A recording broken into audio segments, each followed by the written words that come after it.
नमस्कार साथियों, आज की क्लास में आप सबका बहुत बहुत स्वागत है।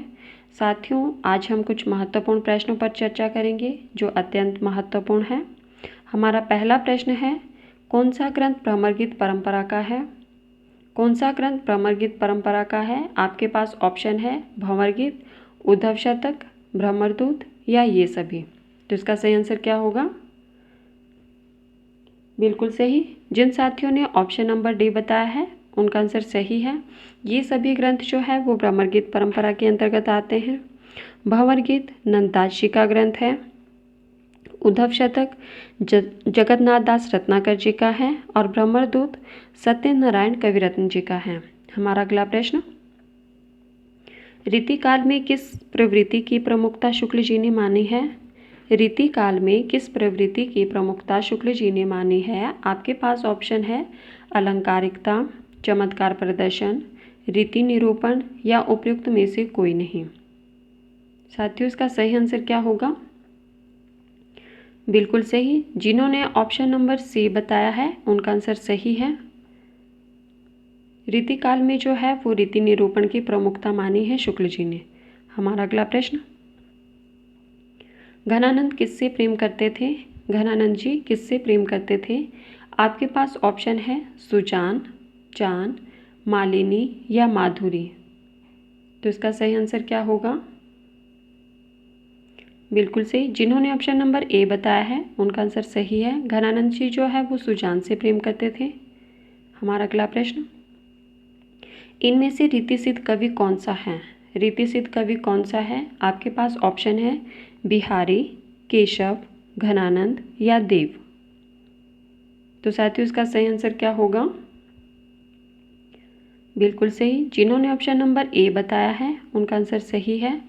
बिहारी जो है वो रीतिसिद्ध कवि है, केशवदास रीतिबद्ध कवि है, घनानंद रीतिमुक्त कवि है और देव रीतिबद्ध कवि है। ठीक है। हमारा अगला प्रश्न, काव्यांग निरूपण करने वाले कवि कहे जाते हैं? काव्यांग निरूपण करने वाले कवि कहे जाते हैं। आपके पास ऑप्शन है रीतिबद्ध कवि, रीतिसिद्ध कवि या रीतिमुक्त कवि या इनमें से कोई नहीं। साथियों, इसका सही आंसर क्या होगा? बिल्कुल सही। जिन्होंने ऑप्शन नंबर ए बताया है उनका आंसर सही है। काव्यांग निरूपण करने वाले कवियों को रीतिबद्ध कवि कहा जाता है। हमारा अगला प्रश्न, इनमें से कौन सा ग्रंथ केशवदास का है? कौन सा ग्रंथ केशवदास जी का है? आपके पास ऑप्शन है रामचंद्रिका, जहांगीर जस चंद्रिका, कविप्रिया या उपयुक्त सभी। इसका सही आंसर क्या होगा? बिल्कुल सही। जिन्होंने ऑप्शन नंबर डी बताया है उनका आंसर सही है। उपयुक्त सभी ग्रंथ जो है वो केशवदास जी के हैं। कई बार इनके रचनाकाल भी पूछे जाते हैं। तो रामचंद्रिका का रचनाकाल क्या है? 1601 ईस्वी। जहांगीर जस चंद्रिका का 1612 ईस्वी। कविप्रिया 1601 ईस्वी की रचना है। ठीक है। हमारा अगला प्रश्न, रीतिकाल का सर्वाधिक लोकप्रिय कवि कौन सा माना जाता है? रीतिकाल का सर्वाधिक लोकप्रिय कवि कौन सा माना जाता है? आपके पास ऑप्शन है केशव, बिहारी, देव या घनानंद। तो इसका सही आंसर क्या होगा? बिल्कुल सही। जिन्होंने ऑप्शन नंबर बी बताया है उनका आंसर सही है। बिहारी जी जो है वो रीतिकाल के सर्वाधिक लोकप्रिय कवि माने जाते हैं। हमारा अगला प्रश्न, बिहारी सतसई में दोहों की संख्या है। बिहारी सतसई में दोहों की संख्या कितनी है? आपके पास ऑप्शन है 700, 710, 719 या 738। तो साथियों, इसका सही आंसर क्या होगा? बिल्कुल सही। जिन्होंने ऑप्शन नंबर सी बताया है उनका आंसर सही है। बिहारी सतसई जो कि बिहारी दास जी की रचना है, इसमें 719 दोहे हैं। हमारा अगला प्रश्न, केशव द्वारा रचित महाकाव्य का नाम है। केशवदास द्वारा रचित महाकाव्य का नाम क्या है? आपके पास ऑप्शन है कविप्रिया, रसिकप्रिया, रामचंद्रिका या जहांगीर जस चंद्रिका। तो इसका सही आंसर क्या होगा? बिल्कुल सही। जिन्होंने ऑप्शन नंबर सी बताया है उनका आंसर सही है। रामचंद्रिका जो है वो केशवदास जी का महाकाव्य है और इसका रचनाकाल क्या है? 1601 ईस्वी। ठीक है। कवि प्रिया का रचनाकाल क्या है, अभी हमने ऊपर बताया था, बिल्कुल सही 1601 ईस्वी। और रसिक प्रिया का रचनाकाल क्या है, तो 1591 ईस्वी। और जहांगीर जस चंद्रिका का रचनाकाल क्या है, अभी हमने ऊपर चर्चा की है। तो प्लीज़ आप लोग मुझे कमेंट बॉक्स में कमेंट करके बताना कि जहांगीर जस चंद्रिका का रचनाकाल क्या है। साथियों, जो पहली बार चैनल पर आए हैं प्लीज़ चैनल को सब्सक्राइब कर देना, ताकि हमें भी मोटिवेशन मिलता रहे कि हमारे साथियों की संख्या जो है वो बढ़ चुकी है। हमारा अगला प्रश्न है, इनमें से भिखारी दास का ग्रंथ कौन सा है। इनमें से भिखारी दास का ग्रंथ कौन सा है। आपके पास ऑप्शन है काव्य निर्णय, कविकुल कल्पतरु, कवि प्रिया या रस पीयूष निधि। तो इसका सही आंसर क्या होगा, बिल्कुल सही। जिन्होंने ऑप्शन नंबर ए बताया है उनका आंसर सही है। काव्य निर्णय जो है वो भिखारी दास जी का ग्रंथ है। अगर हम बात करें कविकुल कल्पतरु, ये किसकी रचना है, तो ये चिंतामणि जी की है। कवि प्रिया केशवदास जी की है। और रस पीयूष निधि किसकी रचना है, तो सोमनाथ जी की है। हमारा अगला प्रश्न, सेनापति के ग्रंथ का नाम है। सेनापति के ग्रंथ का नाम क्या है।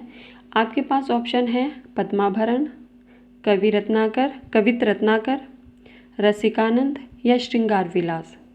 तो साथियों, उसका सही आंसर क्या होगा, सेनापति के ग्रंथ का नाम क्या है, बिल्कुल सही। जिन्होंने ऑप्शन नंबर बी बताया है उनका आंसर सही है। कवित रत्नाकर जो है वो सेनापति जी का ग्रंथ है। पद्माभरण किसका है, तो पद्माकर जी का है। रसिकानंद ग्वाल कवि का है। और श्रृंगार विलास किसका है, तो सोमनाथ जी का है। साथियों, अगर आपको वीडियो पसंद आए तो प्लीज़ वीडियो को लाइक कर देना और ज़्यादा से ज़्यादा शेयर कर देना। और चैनल पे जो पहली बार आए हैं प्लीज़ चैनल को भी सब्सक्राइब कर देना, ताकि आने वाली हर वीडियो की नोटिफिकेशन आप तक पहुँचे। हमारा अगला प्रश्न है, कवि वचन सुधा के संपादक थे। कवि वचन सुधा के संपादक कौन थे। आपके पास ऑप्शन है शिवपूजन सहाय, भारतेंदु हरिश्चंद्र, बद्रीनारायण चौधरी या माखनलाल चतुर्वेदी। तो इसका सही आंसर क्या होगा, बिल्कुल सही। जिन्होंने ऑप्शन नंबर बी बताया है उनका आंसर सही है। कवि वचन सुधा जो पत्रिका है ये भारतेंदु हरिश्चंद्र जी की है और इसका रचनाकाल 1868 ईस्वी है और यह काशी से प्रकाशित हुई थी। ठीक है। हमारा अगला प्रश्न, कौन सी कहानी चंद्रधर शर्मा गुलेरी की है। कौन सी कहानी चंद्रधर शर्मा गुलेरी की है। आपके पास ऑप्शन है पंच परमेश्वर, उसने कहा था, ताई या कानों में कंगना। साथियों, उसका सही आंसर क्या होगा, बिल्कुल सही। जिन्होंने ऑप्शन नंबर बी बताया है उनका आंसर सही है। उसने कहा था ये चंद्रधर शर्मा गुलेरी जी की कहानी है और इसका रचनाकाल क्या है, तो 1915। पंच परमेश्वर किसकी कहानी है, ये प्रेमचंद जी की है 1916 की। और ताई किसकी है, ताई किसकी कहानी है, ये आप लोगों ने मुझे कमेंट करके कमेंट बॉक्स में बताना है कि ताई जो कहानी है ये किसकी कहानी है और इसका रचनाकाल क्या है। और कानों में कंगना किसकी कहानी है, तो ये राधिका रमन प्रसाद जी की है और इसका रचनाकाल क्या है, तो 1913। हमारा अगला प्रश्न, इनमें से भारतेंदु का नाटक कौन सा है। भारतेंदु जी का नाटक कौन सा है। आपके पास ऑप्शन है सत्य हरिश्चंद्र, अंधेर नगरी, भारत दूरदशा या उपयुक्त सभी। साथियों, उसका सही आंसर क्या होगा, बिल्कुल सही। जिन साथियों ने ऑप्शन नंबर डी बताया है उनका आंसर सही है। उपयुक्त सभी नाटक जो है वो भारतेंदु हरिश्चंद्र जी के हैं। हमारा अगला प्रश्न, अंधा युग किसका गीति नाट्य है। अंधा युग किसका गीति नाट्य है। आपके पास ऑप्शन है मोहन राकेश, धर्मवीर भारती, जयशंकर प्रसाद या सर्वेश्वर दयाल सक्सेना। साथियों, उसका सही आंसर क्या होगा, बिल्कुल सही। जिन्होंने ऑप्शन नंबर बी बताया है उनका आंसर सही है। अंधा युग जो है वो धर्मवीर भारती जी की अंधा युग जो है वो धर्मवीर भारती जी का गीति नाट्य है। हमारा अगला प्रश्न, आधे अधूरे के रचयिता का नाम बताइए। आधे अधूरे के रचयिता का नाम बताइए। आपके पास ऑप्शन है मोहन राकेश, सुरेंद्र वर्मा, कमलेश्वर या जयशंकर प्रसाद। इसका सही आंसर क्या होगा, बिल्कुल सही। जिन्होंने ऑप्शन नंबर ए बताया है उनका आंसर सही है। आधे अधूरे जो है वो मोहन राकेश जी की रचना है। हमारा अगला प्रश्न, कौन सा नाटक जयशंकर प्रसाद जी का है? कौन सा नाटक जयशंकर प्रसाद जी का है? आपके पास ऑप्शन है ध्रुव स्वामिनी, चंद्रगुप्त, जन्मेजय का नागयक या उपयुक्त सभी। इसका सही आंसर क्या होगा? बिल्कुल सही। जिन्होंने ऑप्शन नंबर डी बताया है उनका आंसर सही है। उपयुक्त सभी नाटक जो है वो जयशंकर प्रसाद जी के हैं। कई बार इनके रचनाकाल भी पूछे जाते हैं। तो ध्रुव स्वामिनी का रचनाकाल क्या है? 1933 ईस्वी, ठीक है। और चंद्रगुप्त का क्या है? 1931 ईस्वी। और जन्मेजय का नागयक, इसका रचनाकाल क्या है?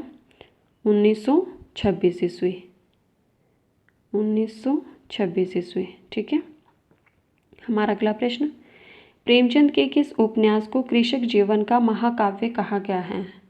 प्रेमचंद जी के किस उपन्यास को कृषक जीवन का महाकाव्य कहा गया है? आपके पास ऑप्शन है निर्मला, कर्मभूमि, गोदान या रंगभूमि। साथियों, इसका सही आंसर क्या होगा? बिल्कुल सही। जिन्होंने ऑप्शन नंबर सी बताया है उनका आंसर सही है। कृषक जीवन का महाकाव्य जो है वो गोदान को कहा गया है। कई बार इनके भी रचनाकाल पूछे जाते हैं। तो निर्मला का रचनाकाल क्या है? 1927 ईस्वी। और कर्मभूमि का 1933 ईस्वी की रचना उपन्यास है ये।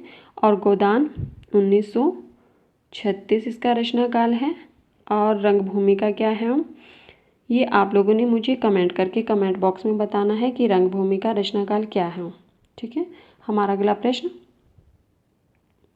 कफन कहानी के लेखक है। कफन जो है वो किसकी कहानी है? आपके पास ऑप्शन है प्रेमचंद जी की, जयशंकर प्रसाद जी की, कमलेश्वर की या राजेंद्र यादव की। तो इसका सही आंसर क्या होगा साथियों?